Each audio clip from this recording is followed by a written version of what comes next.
యాదాద్రి భువనగిరి జిల్లా చౌటుప్పల్ పట్టణ కేంద్రంలో ఆధ్యాత్మిక వాతావరణం నెలకొంది. అమ్మ నాన్న ఆశ్రమ వ్యవస్థాపకులు శ్రీ శంకర్ గురూజీ ఆధ్వర్యంలో నిర్మిస్తున్న శ్రీ పుణ్యలింగేశ్వర స్వామి క్షేత్రంలో విగ్రహ ప్రతిష్ఠ మహోత్సవాలు వైభవంగా కొనసాగుతున్నాయి. జ్యోతిర్లింగాలను ఒకే చోట దర్శించుకునే అవకాశం కలిగేలా అద్భుతం రూపుదిద్దుకుంటున్న ఈ క్షేత్రం భక్తుల ఆధ్యాత్మిక తపనకు నూతన దిశ చూపుతుంది.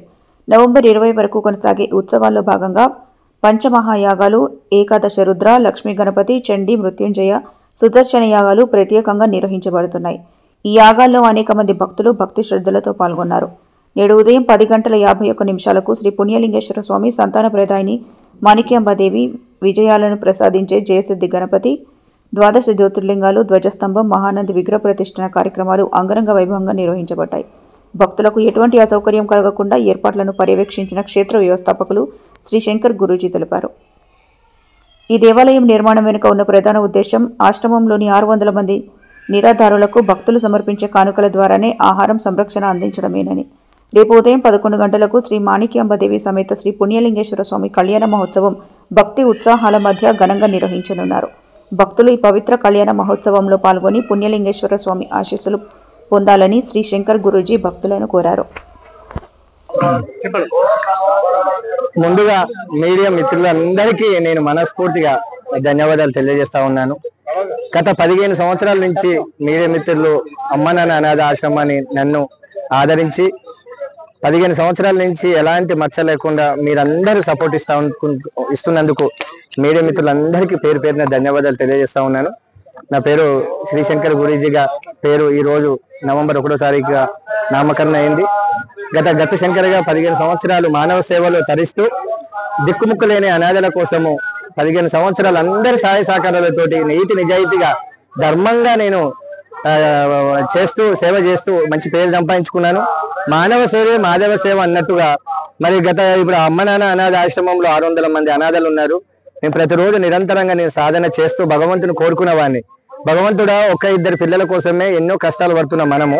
మరి 1-2 కాదు 600 మంది పిల్లల్ని అప్పచెప్పావు, మరి ఏంటి స్వామి ఎందుకు అప్పచెప్పావు అని చెప్పి నేను ఆ స్వామిని అడిగినప్పుడు ఆ స్వామి నాకు నిజంగా నేను చాలా బాధపడేవాడిని. 2 పిల్లల కోసమే బాధపడతాం, 600 మంది రేపు నాకేమైనా అయితే ఏంటి స్వామి, ఎల్లకాలం నేను బతికేవాడిని కాదు, నాకేమైనా అయితే ఏంటి స్వామి అన్నప్పుడు పుణ్యలింగేశ్వర స్వామిగా నేను నవంబర్ 1వ తారీఖు నాడు వస్తా ఉన్నాను, నువ్వు నా కోసం గుడి కడతావా అన్న ఒక వాయిస్ వినబడ్డది. నేను అదే సంకల్పం తీసుకొని శ్రీ పుణ్యలింగేశ్వర స్వామిగా మరి పేరు నామకరణ అయింది. 12 జ్యోతిర్లింగాల తర్వాత 13వ జ్యోతిర్లింగంగా పుణ్యలింగేశ్వర స్వామి పేరు ప్రతిష్టలు శ్రీశంకర్ గురూజీగా అవ్వబోతుందని నాకు అనిపిస్తా ఉంది. మరి ఆ స్వామి ఆశీస్సులు ఉన్నాయి. దేశంలో ఎన్ని క్షేత్రాలు తిరిగినా ఎన్ని పుణ్యక్షేత్రాలు తిరిగినా లాస్ట్కి వచ్చి పుణ్యలింగేశ్వర స్వామిని దర్శించుకుంటే మన జీవితం ధన్యమైపోతుంది. ఈ క్షేత్రము ఎందుకు నిర్మాణం చేశామంటే లోక కళ్యాణం కోసం నిర్మాణం జరిగింది. లోక కళ్యాణం అంటే ఏంటి, ఇక్కడికి వచ్చిన ప్రతి భక్తులు కూడా స్వామివారిని దర్శించుకొని 12 జ్యోతిర్లింగాలు ఒకే చోట ఉండే విధంగా ఏర్పాట్లు చేయడం జరిగింది. మరి ఒండిలో వేసినటువంటి భక్తులు సమర్పించినటువంటి ప్రతి రూపాయి కూడా దేశంలో ఉన్న అనాథల కోసమే ఖర్చు చేయబడుతుంది. పురాతన దేవాలయాలు కూడా మరి భగవంతుడు నాకు ఎందుకో కొంచెం సిగ్నల్స్ కూడా వస్తూ ఉన్నాయి. ఎక్కడ చూసినా కానీ 1200 సంవత్సరాలు 1000 సంవత్సరాలు ఉన్నటువంటి దేవాలయాలు నా గుడి కట్టిస్తావా అని చెప్పి ఆ సిగ్నల్స్ కూడా వస్తూ ఉన్నాయి. నాకు కూడా అనిపిస్తా ఉంది పురాతన దేవాలయాలు పుణ్యలింగేశ్వర స్వామి తరపున నిర్మాణం జరగబోతున్నాయి అని అనిపిస్తా ఉంది. అలా జరిగితే అంతకన్నా అదృష్టం ఏమీ లేదు.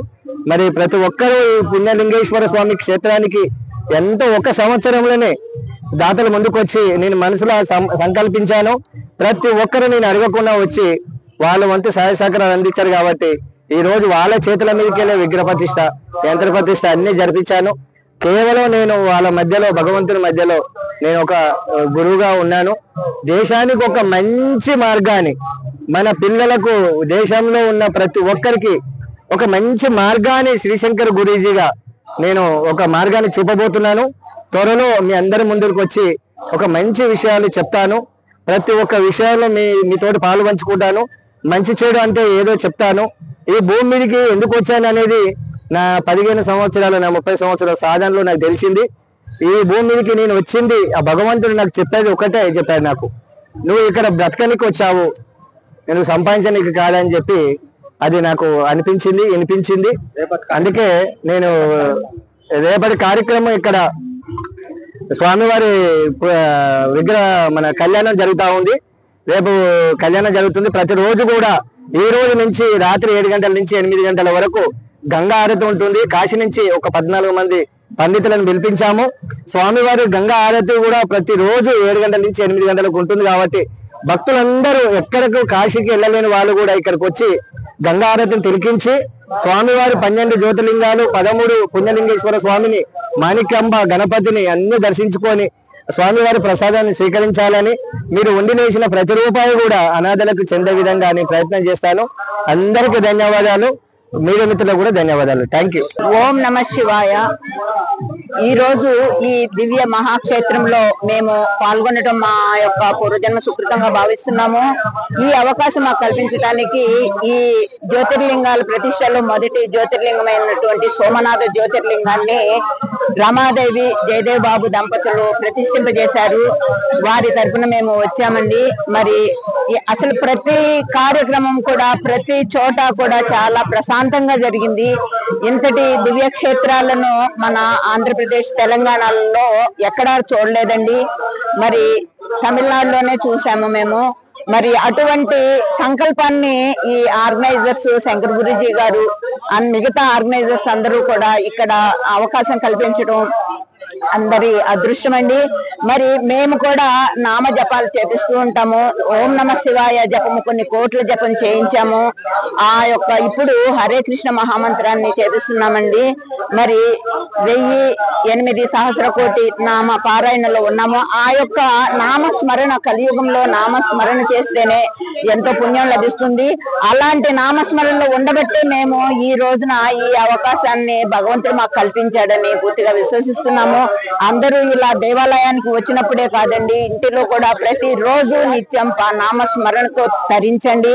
మోక్షం కోసం ప్రయత్నం చేయండి. ఓం నమః శివాయ. हमारे मम्मी पापा है, इनको ऐसे कहीं भी अच्छे काम हुए तो उनको इच्छा रहती कि वो देना दान धर्म, इसीलिए यहाँ पे फर्स्ट टाइम आए, शंकर अन्ना से मिले, फिर वो इनके काम से बहुत तृप्त होके इनको दिए अन्नदान, अम्मा अन्नदानम ने दिए।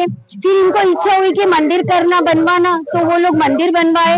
तो बस शंकर अन्ना के साथ इनको भी बहुत सपोर्ट है। श्रावणी, इन दोनों को इन लोगों से बहुत अटैच है। वो अटैचमेंट के हिसाब से इन लोग इनसे जुड़ते गए। उस वजह से आज ये शिवलिंग की प्राण प्रतिष्ठा हो रही है। तो हम लोगों को सबको इनवाइट किया है बस। और कल कल्याण उत्सव है, हमको भी बहुत अच्छा लगा। यहाँ पे जो इतने लोगों को ऐसे भावना से लेके आ रहे, इतनी इन लोगों की सेवा कर रहे, तो हमें भी बहुत अच्छा लग रहा है। हम भी हमारे मम्मी पापा से बहुत खुश है। ఓం నమ శివాయ. ఓం నమ శివాయ. ఓం నమ శివాయ. మేము హైదరాబాద్ సైన్య బజార్ నుంచి వచ్చాము. ఇక్కడ ప్రాణ ప్రతిష్ఠ ఉంది. ప్రొద్దున వచ్చాము. మేము మొన్న యాగంలో వచ్చినాము. యాగంలో వచ్చిపోయాము. అందరికి మాకు చాలా సంతోషం. ఇక్కడ చాలా మంది బీద వాళ్ళు భోజనాలు చేస్తారు. గరీబులకు చాలా మందికి భోజనాలు చేస్తున్నారు. వాళ్ళకందరికి భోజనాలు చూసి మాకు చాలా సంతోషం అయింది. మళ్ళీ ఇక్కడ యాగాలు కూడా చాలా మంచిగా నడుస్తుంది. ఈ రోజు ప్రొద్దున నుంచి మేము చూస్తున్నాము. గృహప్రవేశం కూడా, అది ప్రాణ ప్రతిష్ఠ కూడా చాలా మంచిగా జరిగింది, బ్రహ్మాండంగా. మాకు చాలా సంతోషం ఉంది.